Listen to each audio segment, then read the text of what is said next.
સ્વાગત છે તમારું નવા વિડીયોની અંદર. આ વિડીયો છે એની અંદર આપણે ચર્ચા કરવાના છીએ કે રેશન કાર્ડ ધારકો માટે એક મોટા સમાચાર છે, કારણ કે રેશન સિસ્ટમની અંદર સરકાર દ્વારા મોટો ફેરફાર કરવામાં આવી રહ્યો છે. હવે અત્યારે તમને જેટલું પણ અનાજ મળે છે એના કરતાં હવે તમને અનાજ છે એ અલગ મળશે અને પરિવાર દીઠ 35 કિલોની મર્યાદા છે એ હવે નક્કી કરવામાં આવી છે.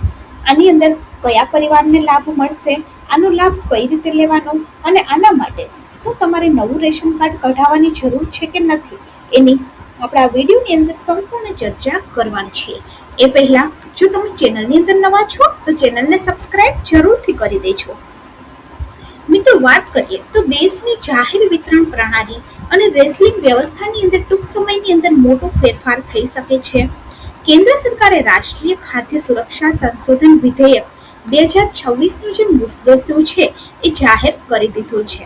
આ નવા ખરડાની અંદર અંત્યોદય અન્ન યોજના હેઠળ અનાજ વિતરણની પદ્ધતિ બદલવાનો પ્રસ્તાવ છે એ સરકાર દ્વારા મૂકવામાં આવ્યો છે અને સરકારના જણાવ્યા મુજબ આ પગલાંનો મુખ્ય હેતુ ખાદ્ય સુરક્ષાને વધુ મજબૂત અને ન્યાયસંગત બનાવવાનો છે.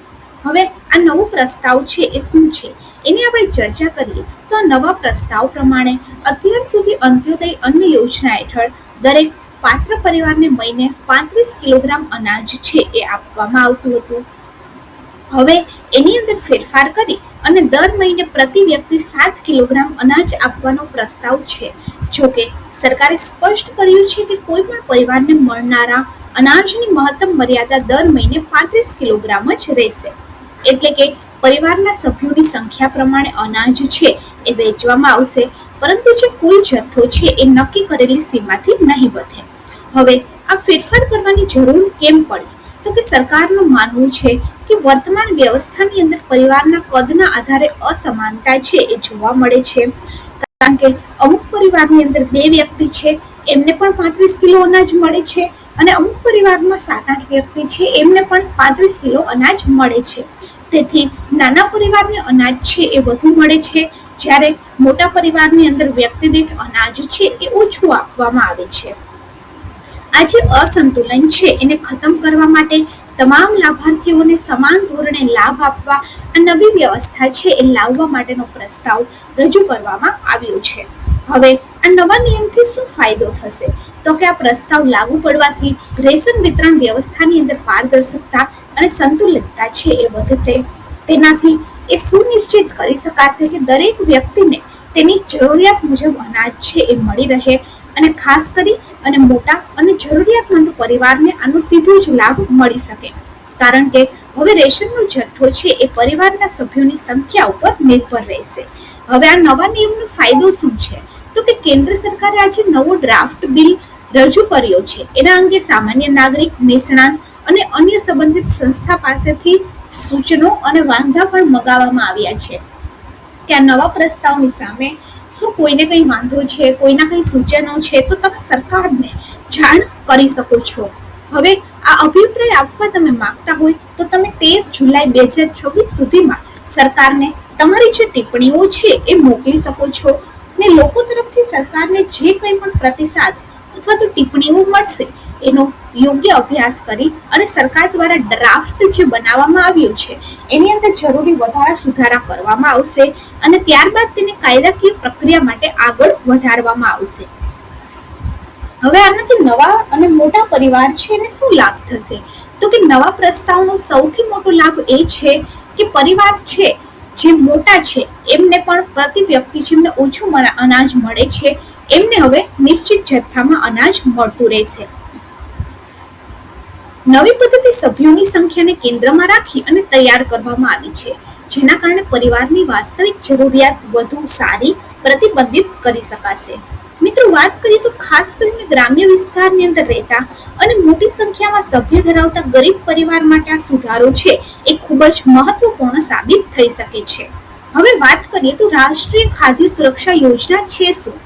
તો કે રાષ્ટ્રીય ખાદ્ય સુરક્ષા અધિનિયમ દેશના ગરીબ અને નબળા વર્ગના લોકોને સસ્તા દરે અનાજ આપવાનો છે, જેમાં લોકોને રાશન કાર્ડની દુકાન પરથી ચોખા, ખાંડ, તુવેર દાળ, ચણા આવી બધી વસ્તુઓ છે આપવામાં આવે છે. આની અંદર લોકોને ઘઉં અને ચોખા પણ મળે છે અને જે તુવેરદાળ અને ચણા છે એ તો હવે પેકિંગની અંદર આવવા લાગ્યા છે. આ યોજના હેઠળ કરોડો લોકોને ઘઉં, ચોખા અને અન્ય અનાજનો લાભ મળતો રહે છે. અંત્યોદય અન્ન યોજના ખાસ કરી અને સૌથી ગરીબ અને આર્થિક રીતે નબળા પરિવાર માટે શરૂ કરવામાં આવી હતી અને કોરોના પછી ઘણા બધા લોકોને આની અંદર મફત અનાજ મળે છે અને સરકારે આ યોજનાને 5 વર્ષ સુધી વધારી દીધી છે. વર્ષોથી આ યોજના લાખો પરિવાર માટે એક મહત્વપૂર્ણ આધાર છે એ બની રહી છે. હવે મિત્રો, દરેક પરિવારને દર મહિને એક ચોક્કસ નિશ્ચિત જથ્થો છે મળતો રહે છે. તમારા પરિવારની અંદર તમારું કાર્ડ, એક તો આપણે વાત કરીએ તો રેશન કાર્ડ છે એ 4 પ્રકારના છે. ગુજરાતની અંદર APL 1 ration card, APL 2 ration card, BPL ration card અને અંત્યોદય અન્ન યોજનાનું AAY રેશન કાર્ડ છે એ ઉપલબ્ધ છે. હવે આની અંદર મફત અનાજ છે કોને મળે? તો કે જેમનું પણ રેશન કાર્ડ NFSA આવે છે, એટલે કે નેશનલ ફૂડ સિક્યુરિટી એક્ટ અંતર્ગત આવે છે, એ લોકોને આ યોજનાનો લાભ મળતો રહે છે. અને મિત્રો, વાત કરીએ તો આ જે વેબસાઇટ છે https://gujarat.register/frm_knowledge your entitlement, એટલે કે આની અંદર તમને દરેક મહિને કેટલો અનાજનો જથ્થો મળવા પાત્ર છે એ તમે ઘરે બેઠા જ ઓનલાઈન ચેક કરી શકો છો. સૌથી પહેલા તો આમાં તમારે નાખવાનું છે કે તમારું કાર્ડ NFSA છે કે નહીં. NFSA છે તો તમારી પાસે ગેસનું કનેક્શન છે કે નહીં, તમારા ઘરના સભ્યોની સંખ્યા કેટલી છે અને તમારી કેટેગરી કઈ છે, અને આ કેપ્ચા નાખી અને વ્યૂ પર જવાનું છે. હવે વ્યૂ પર જશો એટલે અહીંયા ઉપર આવી જશે કે આ APL 1 કેટેગરીનું રેશન કાર્ડ છે. આ રેશન કાર્ડની અંદર તમને કેટલો જથ્થો છે એ આવતા મહિને મળવા પાત્ર છે. હવે વાત કરીએ તો આની અંદર તુવેર દાળ જે છે એ 1 કિલો મળવા પાત્ર છે 50 રૂપિયાના ભાવે. આખા ચણા જે છે એ 1 કિલો મળશે 30 રૂપિયાના ભાવે. ઘઉં જે છે એ 10 કિલો મળશે, જેના માટે કંઈ પણ પૈસા નથી ચૂકવવાના.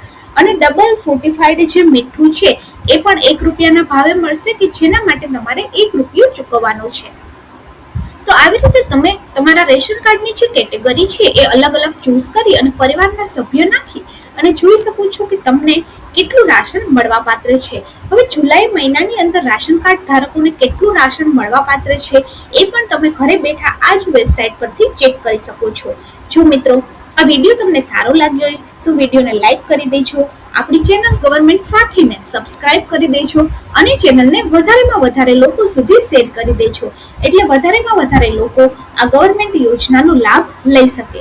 આવા જ અવનવા વિડીયો જાણવા માટે ચેનલની સાથે જોડાયેલા રહો.